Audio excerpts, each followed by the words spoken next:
কলম কেটে আমার টেনশনে ফেলাই গেছে।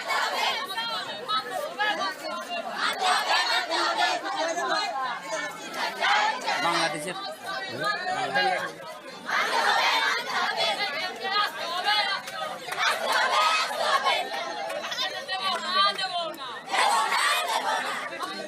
মঙ্গল কিতা ওটার নাম? মঙ্গল কিতা?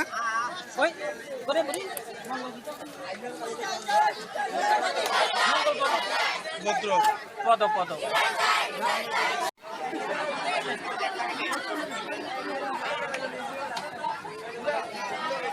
জানি পারে তো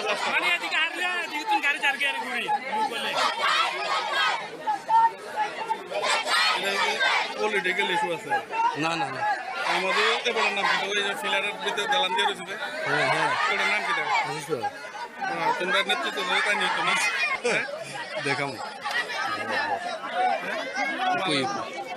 এবারে দেখো এটা তো পলিটিক্যাল ইস্যু বলেই তাই তাকে বাল বাল কই।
আচ্ছা আমরা আজকে প্রায় 1 বছর ধরে আমরা সায়েন্সের টিচার নাই, ম্যাথের টিচার নাই, ফিজিক্সের টিচার নাই, কেমিস্ট্রির টিচার নাই, হিস্ট্রির টিচার নাই, এডুকেশনের টিচার নাই, পলিটিক্যাল সায়েন্সের টিচার নাই, ইকোনমিক্সের টিচার নাই।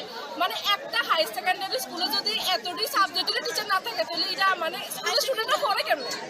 একজন মা বাবা কি চাইবো কোনোদিন যে হ্যাঁ মানে সন্তান এমন একটা স্কুলে পড়ো? তখন তো আমরা মা বাবার কাছে এখন মনে হয় যে আমরা মনে স্কুলে টাইম পাস করতে চাই।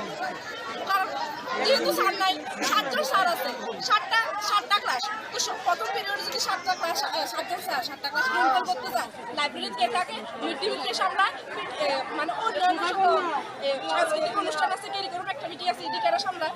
এই তো স্যার নাই আমাদের স্কুলের মধ্যে, আরেকজন একজন এক্সপিরিয়েন্স হলো স্যার, তিনি পুরো স্কুলটা সামলায়, তার কারণে মঙ্গল যাবে না, তার কারণে পুরো স্কুলটা সামলায়। ডেইলি সব স্যার মঙ্গল স্যার আবার বদলি করে দিতেছে আছে 7জন, তার মধ্যে ডেইলি সবার জন্য এই মঙ্গল স্যার ডেইলি সবাই আয় না।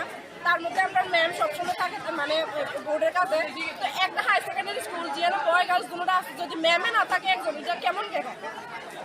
মানে এটা আমাদের স্কুলে না কষ্ট। আমাদের স্কুল টিচার দিকে এবং ইভেন আমাদের মঙ্গল স্যার আমরা বদলি হতে দেবো না। আমরা বদলে কোনো অন্য কোনো স্কুলে জয়েন করতে দেবো না। যেহেতু স্যারকে চাকরি বাঁচাতে হবে তো স্যারও অন্য স্কুলে জয়েন করলো, কিন্তু 15 দিনের মধ্যে স্যারকে আবার ফেরত চাই।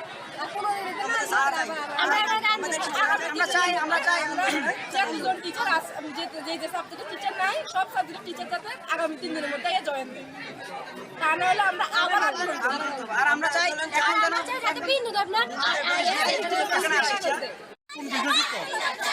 বাংলাদেশের